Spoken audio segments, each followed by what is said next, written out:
Now I'd like to show you how frame and panel works. This is part of a door. I built this a long time ago in 1987 when I worked at Whippletree Kitchens.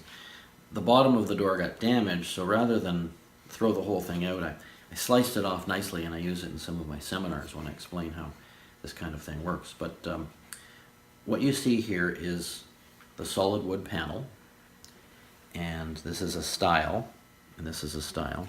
Rails always fit between stiles. The thing to understand here is that the panel is free floating.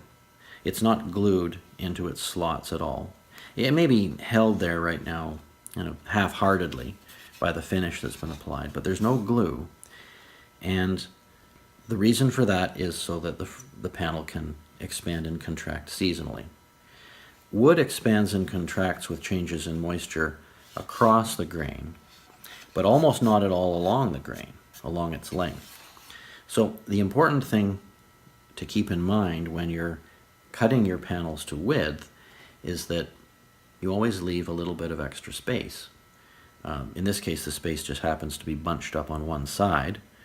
But as long as the space is there, that's fine, because the panel will get wider in humid weather and narrower in dry weather.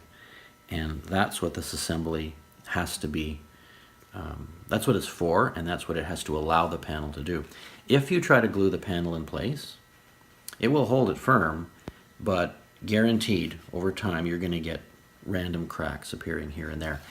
Even in the corners where, in this case, this is mortise and tenon joinery. Even in a case like this where you are going to be applying glue to this joint, if any glue seeps onto here, onto the corner, and locks that in place, and it happens on both sides, you will get splitting of the panels here. So understand how it works, realize that there's side-to-side expansion, and let that panel do what it wants to do.